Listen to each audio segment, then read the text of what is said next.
And now it is again my honor and my privilege to introduce you to Marilyn Smith once again. Marilyn is just a natural born leader, and she is somebody who embodies the unity teachings, unity principles, and unity love. So welcome, Marilyn. Thank you, Cheryl. I'm just going to share my screen and put some slides up here. This is always the way it works when you can't find things when you open them again. So I just have to find my slides. Hold on one second here. You know when you've opened everything and you can't find it then? It's so typical. Yep. It's funny. I was thinking about the unity. I might have to just go out for 1 second. Hold on a second. I had a funny situation happen where this morning I went over to my clubhouse that's here in Florida. So I was thinking about the unity worldwide this morning, about how you find you have to stay centered, no matter what kind of thing. And oh my gosh, this is so weird. I have a shared screen and I can't find my slides on here. It's the strangest thing. And I don't know why, but give me another second. Anyway, I was thinking about being centered no matter what. I usually come on and try my slides first, check things out. And I ran over to my clubhouse and thought, oh, I'll go into the library and I'll make it prettier. I'll be able to do something with this and it'll be more comfortable.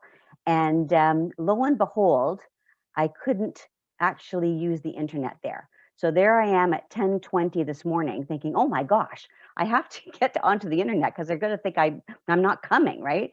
And I'm trying to sort of have that, that deep breath feeling and, I'm going to do it this way. Oh, they're there.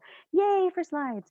I just have to get them to come up. So I was thinking about how unity teaches us. And sometimes we get the lessons at the times where we don't always want them to be there, but they are. So that's the way it goes. So staying centered, not having actually had time to practice this morning. Here we are together. I wanted to talk about the last 2 chapters of the Four Agreements. Four Agreements by Don Miguel Ruiz. Earlier, we had had 4 weeks in December, late November, early December, about the Four Agreements, and they were wonderful and great lessons and perfect things to take us into the Christmas season. But as I was putting slides together and as I was doing one of the talks, of course, I read through the whole book, and the last 2 chapters are incredibly rich. And I don't think we talk about them very often because, of course, the Four Agreements just become what they are. And he talks about the Toltec teachings, and he talks about the new dream, heaven on earth as the end.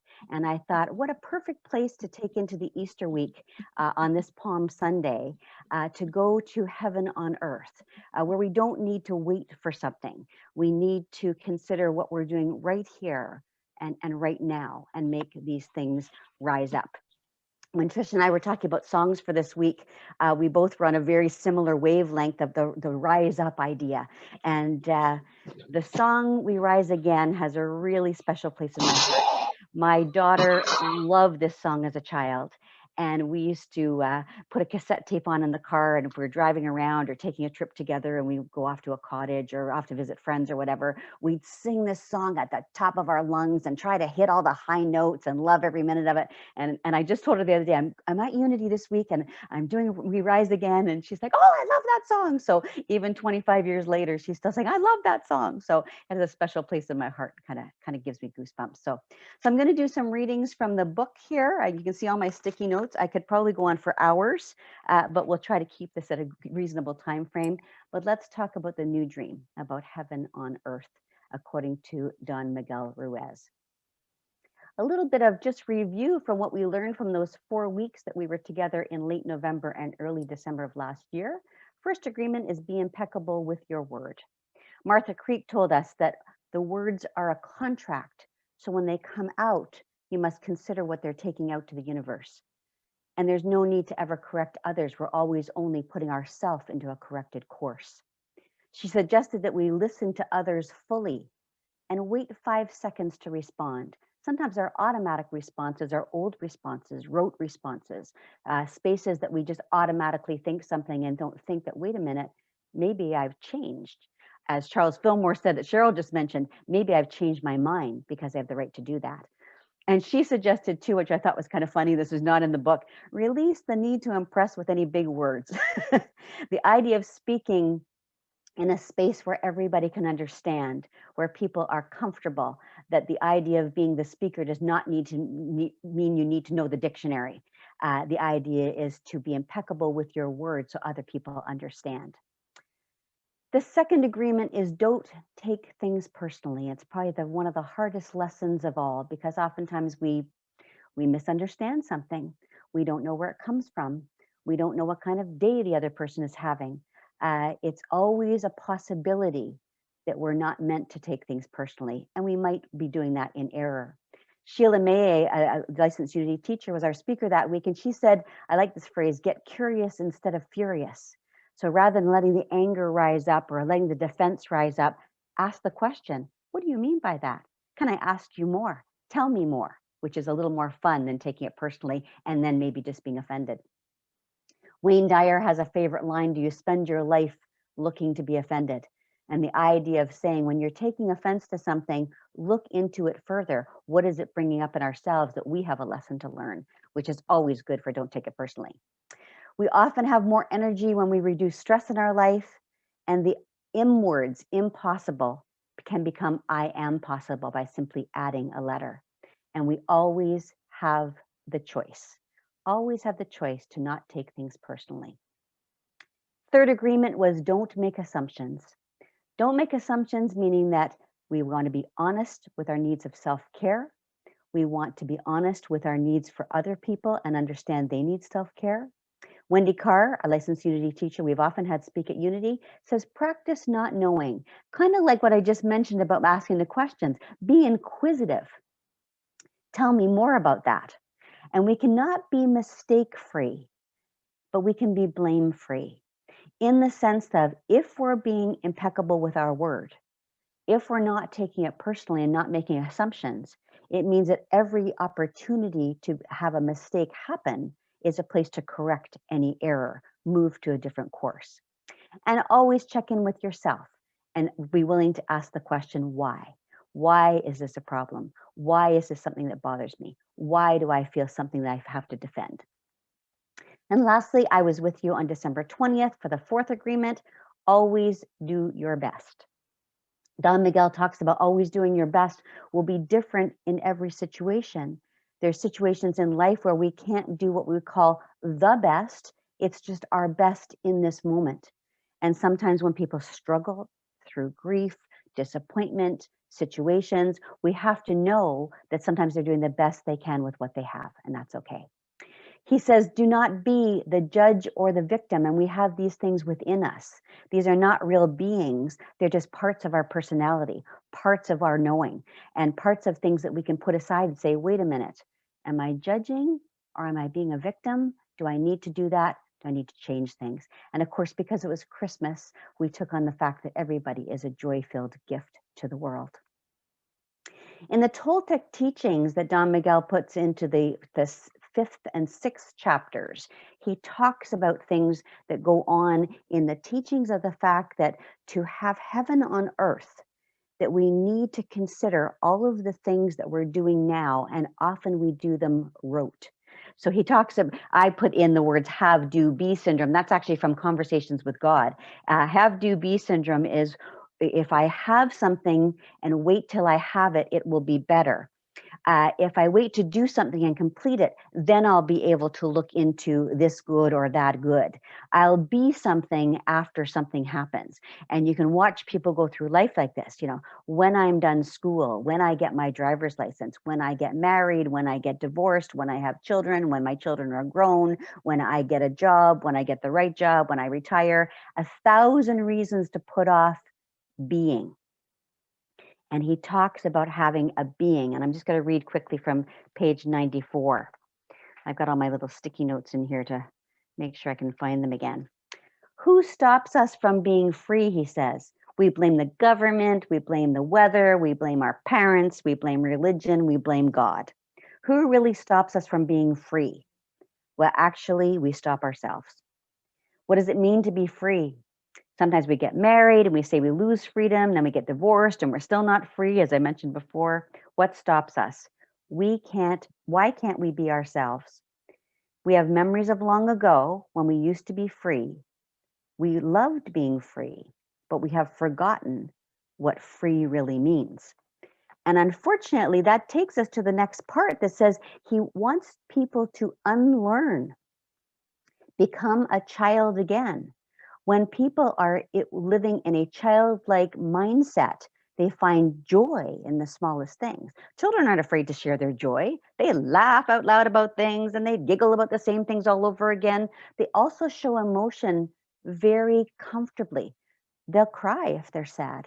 They'll be angry if they're angry and let you know. And sometimes when you check in, they can tell you exactly what's bothering them. It's something that they need to get out, right? So children see the world with all kinds of wonder, and it's so much fun. It's the fact that when we have the judges and victims, as he mentioned in the third agreement, we come with a big book of responsibilities. And technically, there is no big book of responsibilities. We just write it in our minds as we become adults. On page 97 of the book, he talks about there's something that changes all. We call them responsibilities. And the judge says, wait a second, you're responsible. You have things to do. You have to work. You have to go to school. You have to earn a living. All of these responsibilities come to mind, and our faces change and become serious. And he talks about when you look at children and you ask them to play with you, and you say, okay, we're going to play school and you'll be the teacher. And what happens to a child when they become the teacher? They imitate the adult. Faces become stern, sit down in your seat. I'm going to teach you. You need to be quiet now. The child takes on the role of the adult as they see adults be.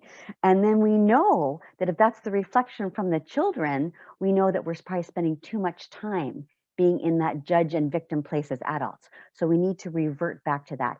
He talks about the judges and victims being parasites, parasites of full joy, parasites of full living.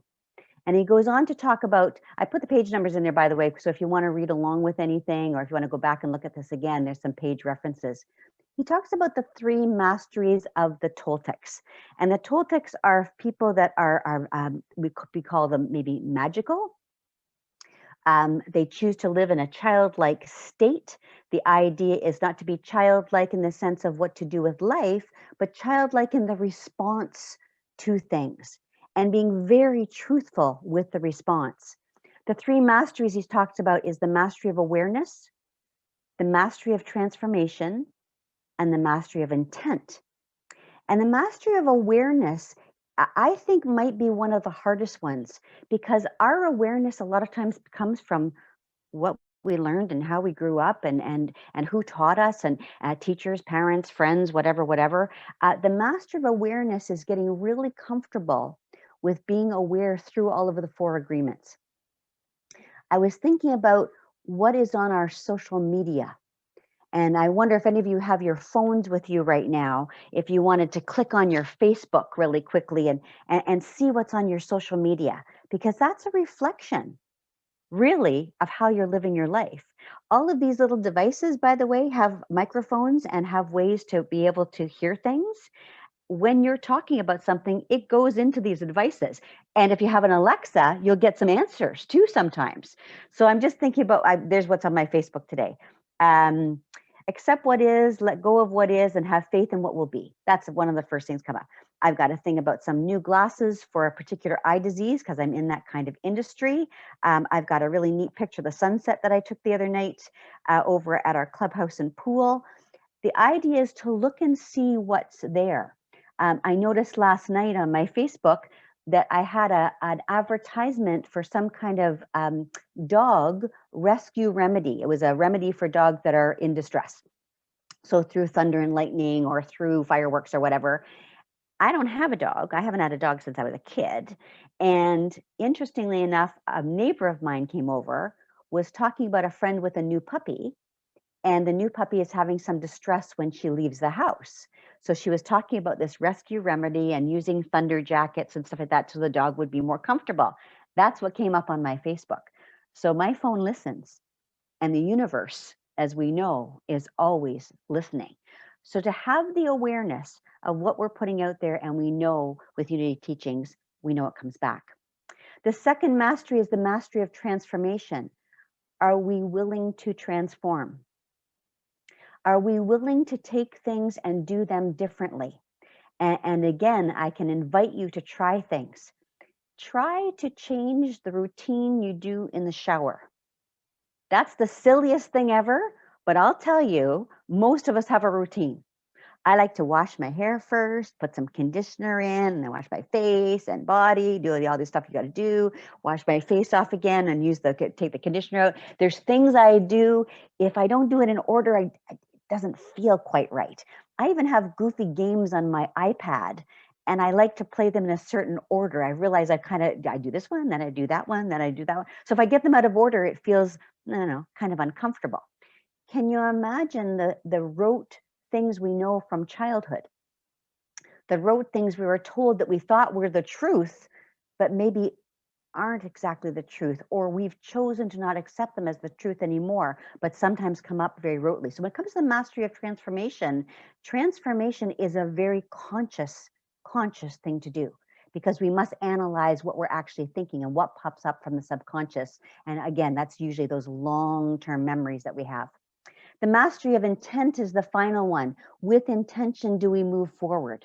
Intention to be different sometimes, intention to change a habit, intention to be more aware. And those intentions sometimes cause us to stress. It feels odd. It's not natural behavior yet. But as we move into having full intent, it becomes more natural behavior. We get to that space in a better and more comfortable mindset. This culminates in the mastery of love. And he basically says, in the mastery of love, you've taken the awareness and the transformation and the intent, and you've embraced it all. And you've stepped into a place of being okay with change. And that is where love always turns up. It's a great chapter. He talks about the fact that believing in the rules of our existence, that rules our life.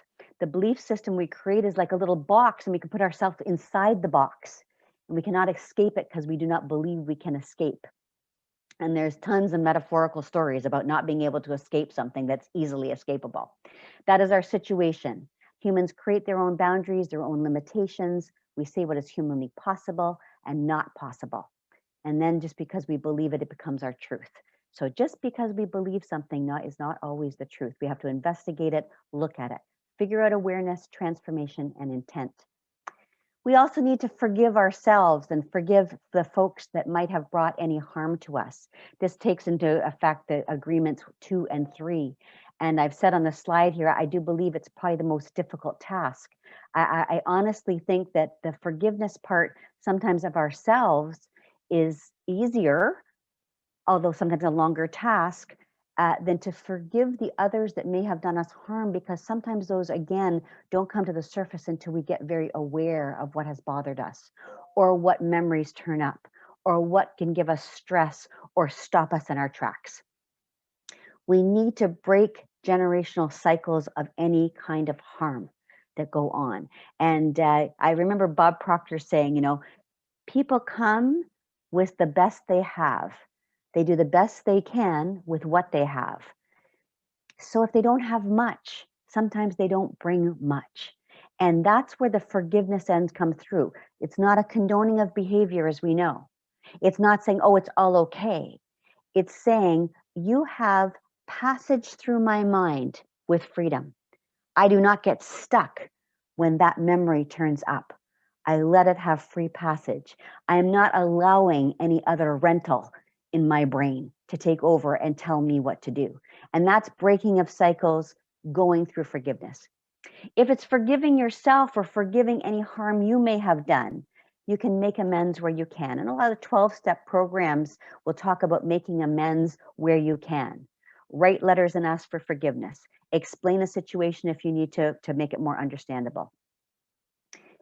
Don't expect forgiveness, because that's not really the point. The point is to say, I've done as much as I can, and I'm going to let that go out to the universe, to the people that may be involved, if I can, Sometimes when we talk about forgiving someone else or needing to forgive a situation, we may be talking about somebody that's no longer here. So we have to go through the motions of forgiveness, even knowing we may not have that human connection with them at this point anymore. And words matter. Speak as if things are already done.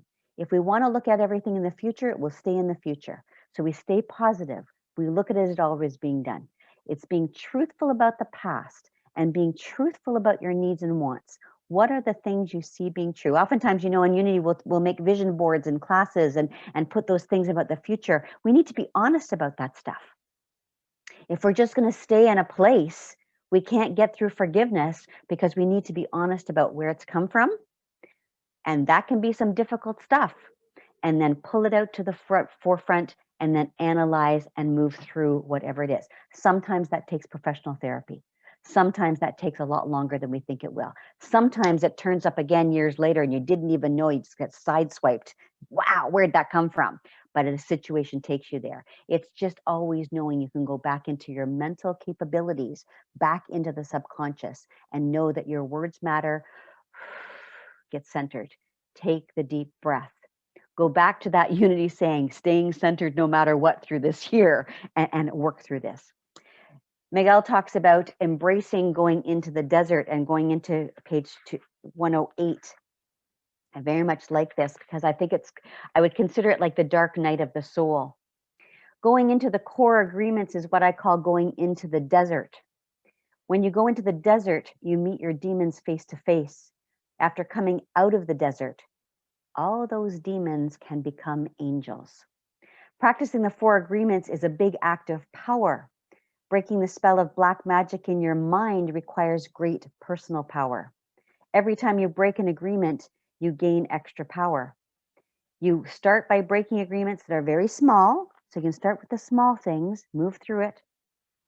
And then when they're broken, your personal power will increase until you reach a point where you can finally face the big demons in your mind. So embrace going into the desert. Embrace the dark night of the soul. The slide here says, talk to your DNA. Our DNA is like a genie in a bottle, except they are genes in our body. Connected to the unified field of the universe, they react to our thoughts to make our wishes a reality by attracting people, things, and experiences which we desire and think about most. So if there's something in our way, we probably can't satisfy our desires. That just makes sense, right? I saw a little meme just yesterday. It said something like, don't worry, tomorrow you wake up with 293 billion more cells recreated in your body, different than they were yesterday. That was a really good way to sort of think about what we need to do. Is always remember we're recreating.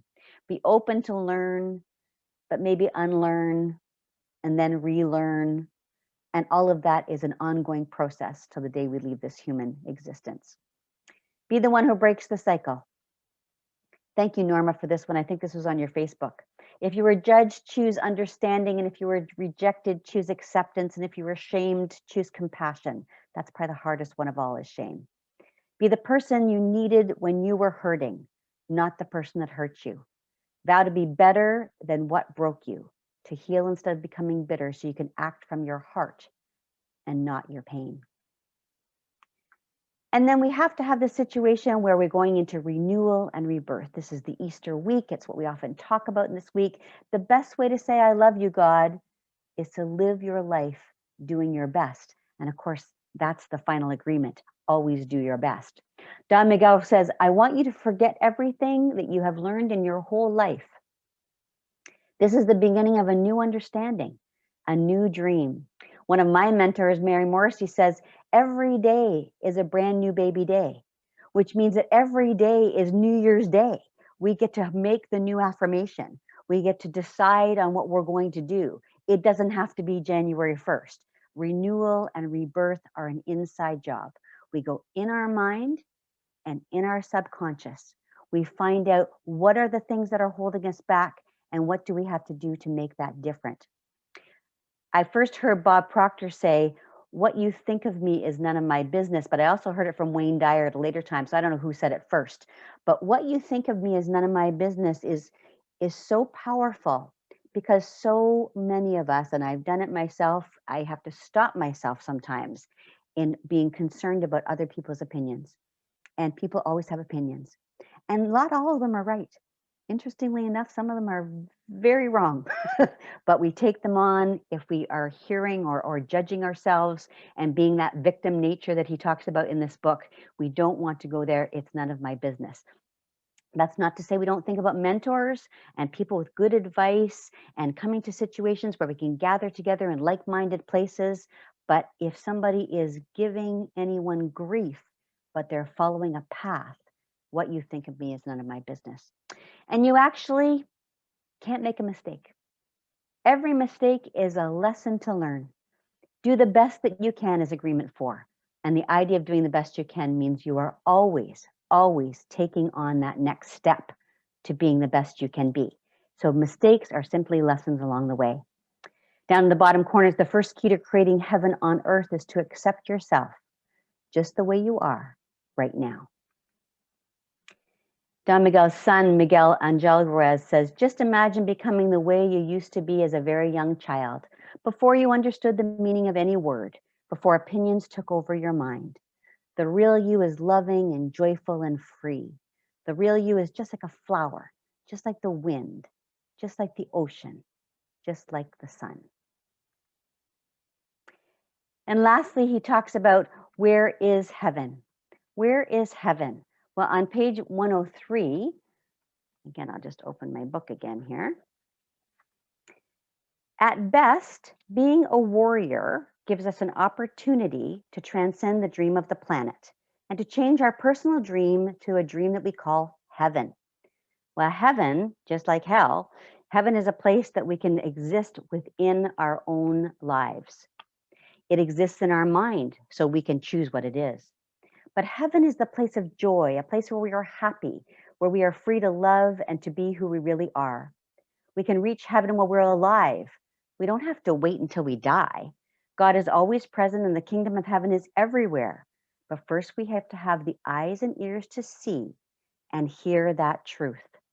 We need to be free of the parasites. We know that heaven is a place that Moses called the promised land, Buddhists called nirvana, Jesus called it heaven, and the Toltecs call it a new dream. You can live in heaven right now. Heaven or hell is here right now. You don't need to wait to die. If you take responsibility for your own life, for your own actions, then your future is in your hands, and you can live in heaven while your body is still alive. And lastly, in the final chapter on page 129, he talks about always having a choice. And the choice is always to go towards heaven on earth. There's really no reason to suffer, he says. The only reason you suffer is because you choose to suffer. If you look at life, you will find many excuses to suffer, but a good reason to suffer you will not find. The same is the truth for happiness. The only reason you are happy is because you choose to be happy, and happiness is a choice, and so is suffering. Maybe we cannot escape from the destiny of the human, but we have a choice to suffer our destiny or to enjoy our destiny, to suffer or to love or to be happy, to live in a hell or to live in a heaven. My choice is to live in heaven. And the last words of the chapter are, what is yours? It is always a choice. Charles Fillmore says about heaven, we know that the kingdom of heavens or kingdom of God is not a place in the skies, but an ideal state in creative mind, ready to be ushered into the minds of humans. So it is also unity there. I thought we'd end with a bit of Easter metaphysics. I got a little bit creative. I asked a few friends, what comes to mind when I say the word Easter? So somebody talked about palm fronds and somebody talked about lilies. I always talk about chocolate because it's my favorite. And we know there's bunnies and chicks. So I've probably taken a little bit of liberty as most of these words are actually not in the revealing word. But when I looked up the meanings of these things, what they represented, bunnies represent abundance, there's no surprise, and prosperity. Chocolate represents indulging yourself with your reality-based enjoy. Eggs and chicks represent birth and rebirth, our emerging. And our emerging, remember, does not come out of just our original birth, but any rebirth we choose to have throughout this lifetime based on lessons learned. It can also mean coming out of a shell. Maybe we've hidden parts of ourselves and it's time to come out and know who we really are. The palm fronds we talk about on Palm Sunday are the unlimited source of strength. And the lilies, which is the thing my mom mentioned that she thinks of as Easter, represent purity and the rebirth and the hope we have through this lifetime. So we would finish up saying, imagine the best version of yourself, and you will grow into that. And if you need any help with that, as I was doing this talk, and I always go to the internet and look up any slides I can figure out, and I found out that Cadbury actually makes a Unity chocolate bar. And I think that has to be about the best thing ever. There's a chocolate and Unity's attached to it. I'm 100% in. Have a very happy Easter.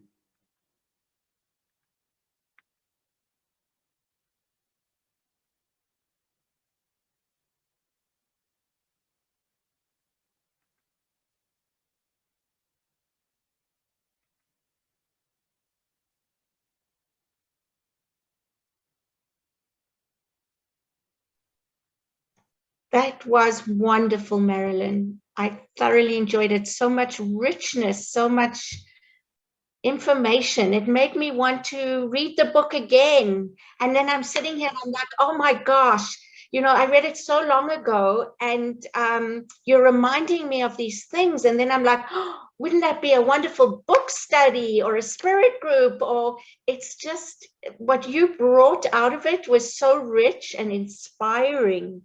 I thoroughly loved it. I loved how your metaphors with Easter.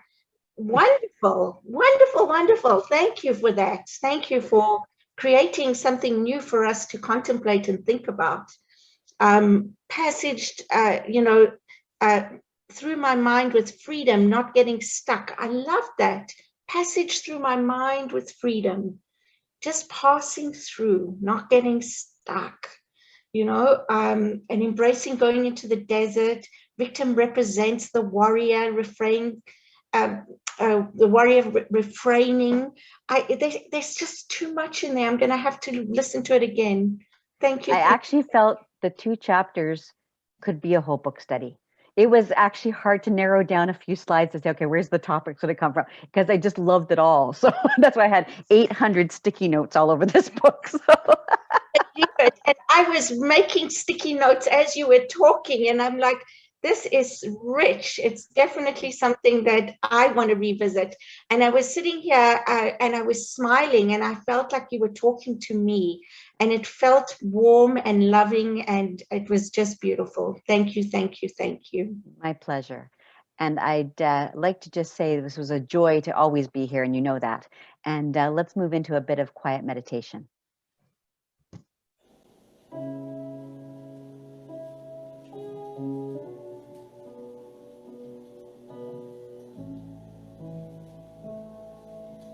Lead me to the light.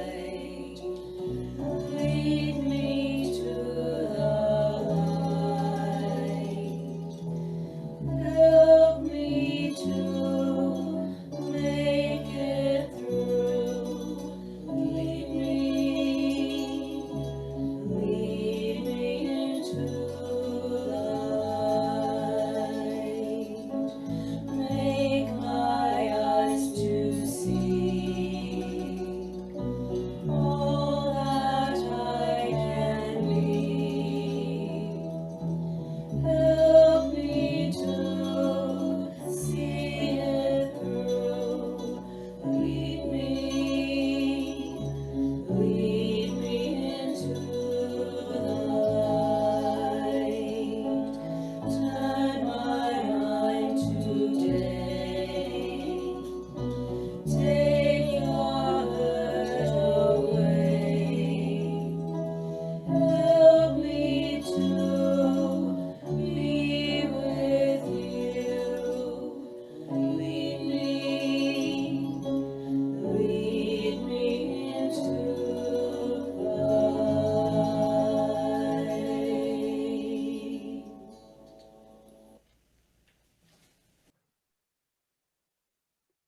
Ah. Lead me into the light. Let's take a deep, slow breath inward. Fill the lungs and diaphragm and quiet your mind. And one more breath, slowly breathing in peace.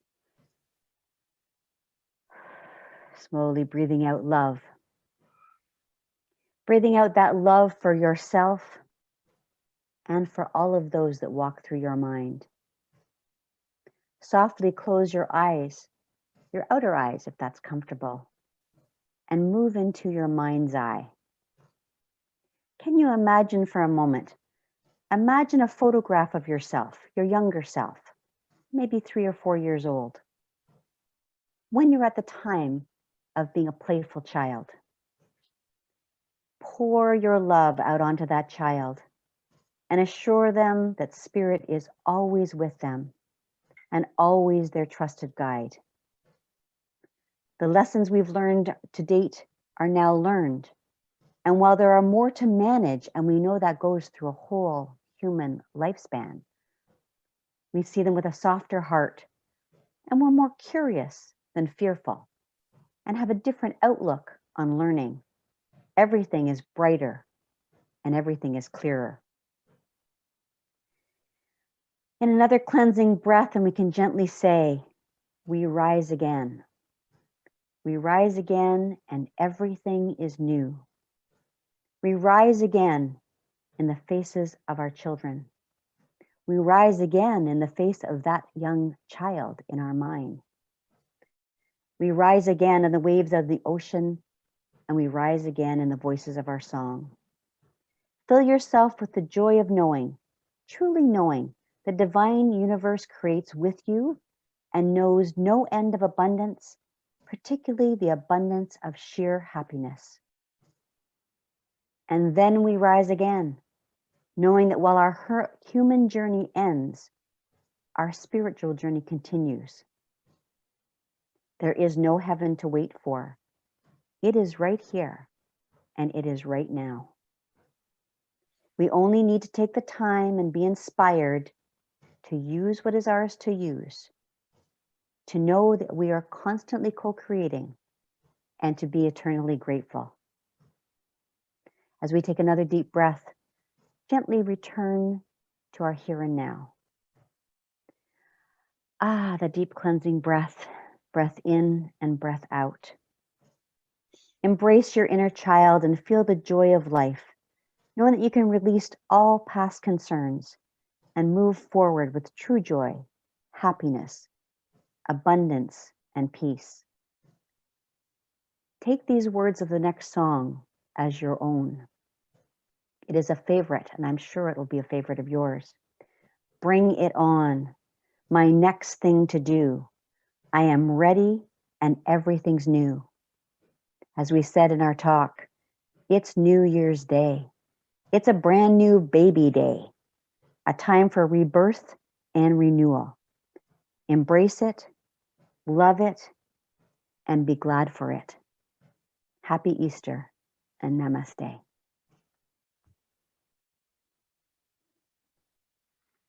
Bring it on.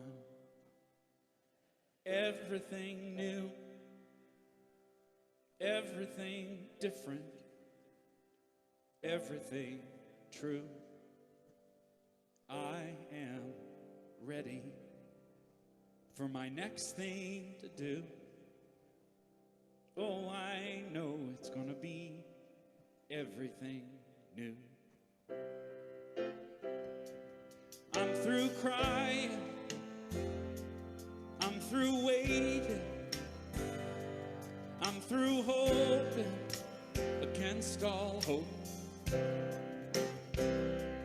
I'm through longing for something gone that'll never return.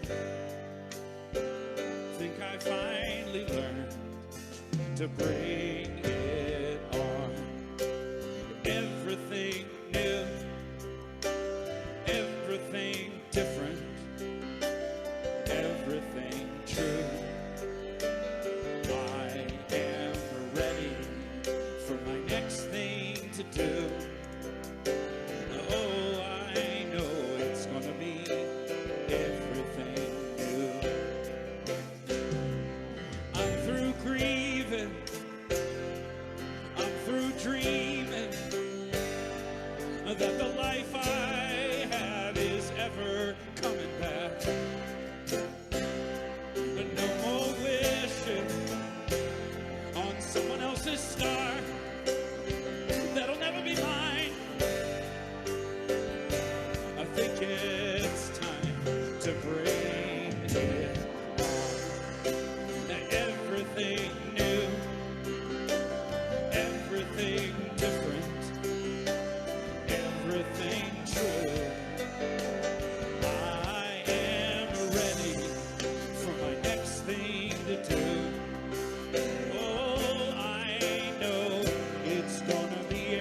as I did back then.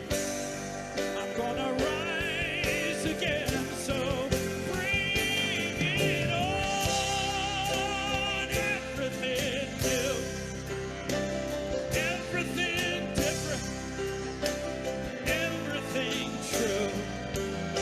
I am ready for my next thing to do. Oh, I know it's gonna be everything new. So bring it on. Everything different, everything true. I am ready for my next thing to do. Oh, I know it's gonna be everything new. I know it's gonna be everything new.